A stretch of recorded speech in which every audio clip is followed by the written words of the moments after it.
Hey guys, it's J.Anthony here. Welcome back to my channel. And I'm messing around with camera angles today, so you know, you get a GoPro, you got to find all the goofy places you can mount it. So if you're wondering why I have this really weird camera angle, there's your answer. So I couldn't resist. So the topic of today's video is watch snobs, and you know, I got to be honest, this wasn't a video that I ever planned on making.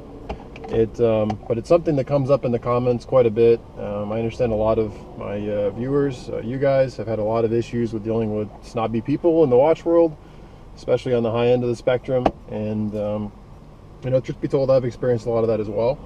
Now, I try not to focus on negative things, so I actually really had to sit down and kind of think this through. And I've made some notes on my rearview mirror here, since I really had to think it through, since I've kind of blocked a lot of this stuff out. But it is a huge issue, and I'm going to I'll kind of tell you my own experience with it, and this is something that I'd really like your kind of feedback as well. So, you know, the content of my channel has always tried to have been, you know, facts-based. I want people to come here to get good information. I've never really made this about myself or my personality or my own, again, I guess, these kind of personal things. You know, if that's the interest of you, you know, feel free to let me know. I've tried to avoid these kind of things, but this is going to be a video, very much a personal video about my experience and my opinions, and I'm not going to, you know, be sugarcoating all of it. So again, let me know what you think, but I really want to hear you guys' experience. So, you know, before I get into this, share anything and everything about your opinions on this stuff. I really am really curious about what you guys think about this. So I'll be the first to admit, I think there's definitely an elitism in the watch world, especially on the higher end of these things. And it's kind of funny, you know, it's one of my videos on my channel you guys may have seen is why I sold my Rolexes. And it's the other one, I guess, that's kind of gets similar comments on it, is a Rolex worth the money? But why I sold my Rolexes is always really funny, because I kid you not, if I had $1 for every time somebody on there said they assumed that I sold my Rolexes because I couldn't afford them anymore, then, I mean, I get comments probably every other day about, oh, you sold them because you're broke, which isn't even remotely true. But it's, again, there's this kind of this elitist thing where, you know, it's like, I don't know, it's almost like you're part of like this wealthy club to own them, and it's like, I can't, I'm struggling to really even explain it, but there's really insecure people that comment on that video quite a bit, and basically it's kind of like, oh, you're out of the club now, you sold your Rolexes, you must be broke, and you're no longer part of this like special group of us. And it's just like, that's the only way I can even think to describe it. But there's very much a group of people that own high-end Swiss watches that very much have like a middle school, elementary school complex about their insecurities, and it's almost like they make themselves honorary members of some BS club where you have this much money and you have a nice watch, and it's like, if you don't have this much money and have a nice watch, you must not be cool, and, you know, let's go make fun of you. And, you know, it's funny, this snobbishness isn't just within the watch community. I mean, it's everywhere. And I remember when I first got around to finding my interest in watches, I would walk into a high-end jewelry store at a local mall, and I won't name the name, but I grew up in a pretty wealthy area. And this jewelry store sold everything from, well, they were a watch store, I should say. They sold everything from Longines, I'd say on the low end, to, they had Patek Philippe's there regularly. So, I mean, they ran the gamut. And you could go in there and drop $50,000 or $100,000 if you wanted to. And I remember as a kid, you know, just when I had an interest in watches, I mean, I would just walk in there and I would just get like these like snotty looks from people, because they all assumed that I couldn't afford anything in there, and then I was just kind of taking up their precious time. And it's, you know, it's not unlike owning luxury cars either. I mean, it's funny, you go to a luxury car dealership, and I've been blessed to own several new luxury cars and even used luxury cars. I'd say Lexus has been kind of the exception to the rule, but like BMW and a lot of the dealerships I've had to go to, I mean, there's a very snobbish attitude there too, which is really ironic when you think about it, because a lot of these people that were selling these watches to me, or, you know, the car dealerships, I'd be willing to bet that a lot of the employees there can't afford to buy the product that they're selling, and that's, you know, they don't think I'm good enough to purchase. And so there's this elitism about it, and I really don't understand what that's about. But again, it's like people make snap judgments on people, and we all do this, and I'm not going to say that I'm an exception to this rule, because I'm not. You know, if I was in a high-end jewelry store and I saw somebody come in like in a ripped up t-shirt and a baseball hat, you know, probably wouldn't give them a second look and would probably make the assumption that they couldn't afford anything in there. But again, but the flip side is that, you know, there's rules, there's exceptions to every rule.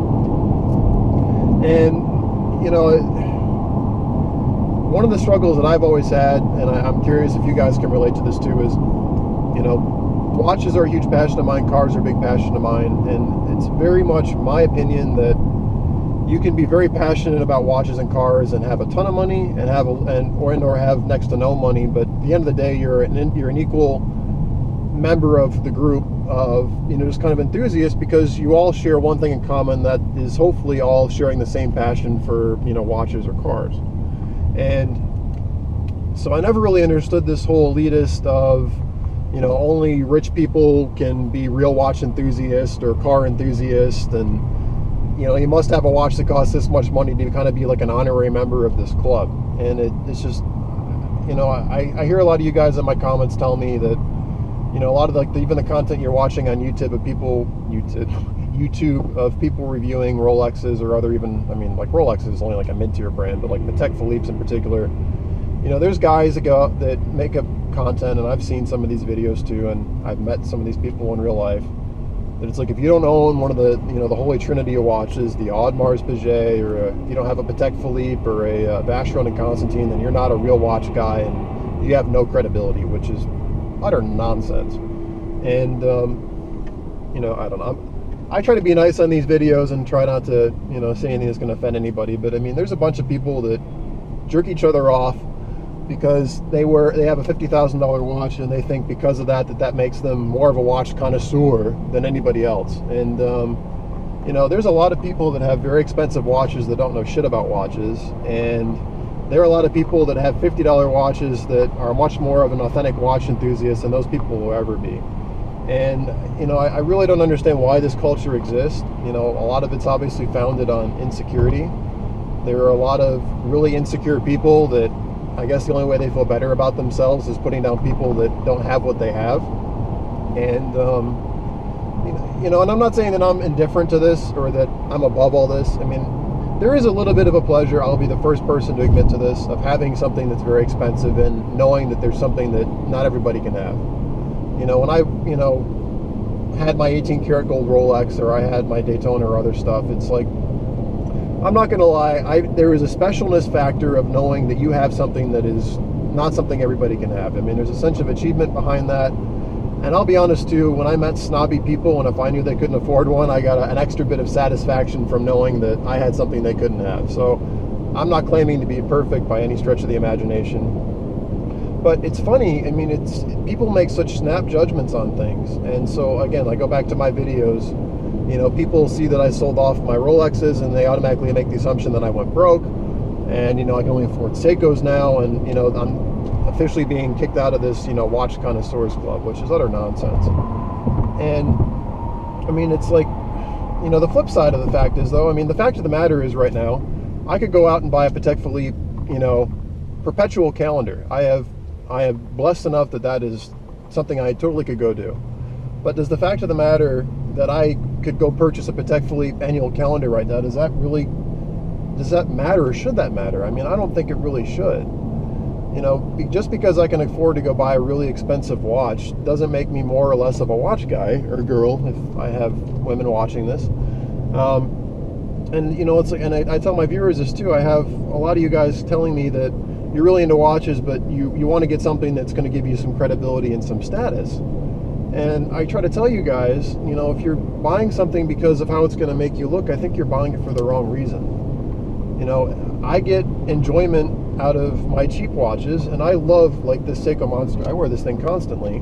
And if I went out and dropped 60, 70 grand on a Patek Philippe, I might wear it once every couple of months, and it's not going to make me any happier than this watch is going to make me. And I really worry, I think this elitism and snobbishness has really kind of made a lot of people that don't take it too seriously make poor watch decisions because they're worried about how people are going to judge them for what they buy. And, you know, at the end of the day, anybody that's been blessed enough to be financially well off, you know, hopefully at some point, I know at least this is true for me, and I'm curious what you guys think as well, comes the realization that money is never going to make you happy, and that we're all people, And the amount of money in your bank account does not dictate your quality or your value as a human being. And I'm just like, I'm so kind of sick of people getting put down or feeling insecure about not being able to afford a really expensive watch and thinking that that's some sort of reflection on them or their value in this world, or their value as a watch enthusiast, or whatever they're enthusiastic about. That just really ticks me off. At the end of the day, we're all people, and if we have a common passion, that to me should be the only criteria that's necessary.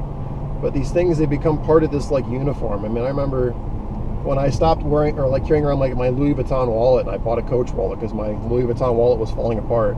I had a bunch of my friends give me crap, and they're like, "Oh no, you shouldn't be buying that. It's, you know, Coach is for poor people," and which is not true. But you know, again, there was almost like I was like, there's like this unspoken like uniform. It's like if you make this much money, it's almost like a requirement that, you know, you wear certain clothes and drive a certain kind of car and wear a certain kind of watch.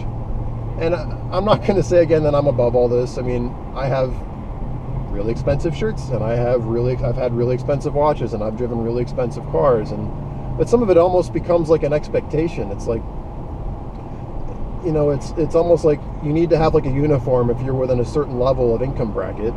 And the reality is when I was walking around, you know, constantly in, you know, my expensive watch and wearing like my, you know, my Burberry polos or my Armani dress shirts, and I wasn't nowhere near as fortunate financially as I am now. I mean, a lot of it was, I probably did it more because I thought it was what was expected of me, and it was kind of, you know, kind of a uniform.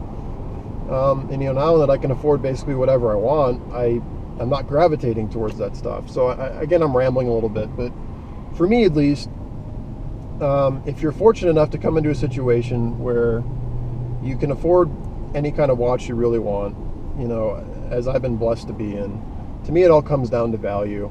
And I buy things that I think are going to give me a good value for the money and also for the way that they make me feel. And I mean, I was just in like a store last week, and they had a set of shoes in there that were like $1,500. And I looked at them, and they were made in Italy, and they had a fancy name that was unpronounceable. And they were already coming apart. Like the suede on the outside of the shoe was falling apart. And I bought a pair of shoes from Nordstrom, I think for like $100, or I don't remember what it was at the time, but they looked almost identical to these shoes that have held up really well. And I kept thinking, what moron goes out and spends $1,500 on these shoes that are already falling apart? Other than somebody that's just really insecure, or somebody that just wants to make a statement about how much money they can burn for no reason. And don't get me wrong, you can have bespoke shoes made for you that are really high quality that last forever, but you know, for the most part, things that are very expensive, there's some good values out there, but there's also a lot of things that are just expensive because people get off to saying how much money they can spend. I mean, the reality is there are a lot of people that buy things just because they're expensive. And to me, these are the same people that are snobbish and insecure and that are putting down people, and because they don't have a watch that costs as much, and they don't drive a car that costs this much, and they don't make this much per year. So, you know, I guess this has been a long, you know, thing on, and I'm sorry for kind of elaborating on all this and kind of going in a circle, but, you know, one of the wealthiest people I know, a guy that's worth tens of millions of dollars, is he wears a $5 watch every day. He bought it in some gift shop in Florida when I was with him. And it's like, again, you can't judge people by what they buy. And to me, the ultimate freedom in life is having the ability to buy whatever it is you want. You shouldn't feel forced by your income bracket to buy things on both respects. You shouldn't feel like you're missing out because you can't afford a $20,000 watch. And because you can afford a $20,000 watch, you shouldn't feel that you should be forced to buy a certain brand because it's going to help you fit in better or because it's kind of expected of you. You know, to my viewers that are listening to this, and if you've listened this long, I appreciate it. I know this has gone on way too long. I don't care how much money you make. It doesn't matter. You know, we're all people. We all share this common hobby, and whether you're worth, you know, 500 million or you make, you know, minimum wage, if you have a passion about watches, you have a passion about watches, and that's something that we all have in common. And that's something we all can enjoy, whether you have a $50 watch or a $50,000 watch. And, you know, I built this channel because I wanted to provide people with, you know, facts and feedback on the community without this snobbish attitude and this elitism that is so prevalent. You know, I'm not going to look down on you if you mispronounce the name of a watch, and if you think I mispronounced something or I'm wrong, I'm open to you guys giving me feedback. We're all just passionate about watches, and that's what it should all be about. So tell me what you think. I'm curious to hear what your guys' experiences are with this too. You know, I've gone on long enough, and I could go on for 50 years about this. I'll shut up now. But as always, if you like this video, give me a thumbs up. If you thought it was a 20-minute rant and it was a boring waste of your time, just leave a comment below and tell me why, and feel free to leave a thumbs down. Go for it. I appreciate it. And if you have any future content ideas, I really, really appreciate it, and I need those. These vlogs are my feedback to you. Please, please, please leave me comments, questions, and concerns so I can address them in future blog posts. It's how I keep this channel growing, and your subscriptions also help that too. So if you haven't already subscribed, please do that as well. And thanks for letting me play with these goofy camera angles and just kind of doing these on my daily commute so I can make some time for you guys, my viewers. So thank you so much for listening, and I hope you guys have a wonderful Valentine's Day weekend if that's something you plan on celebrating. So thanks so much.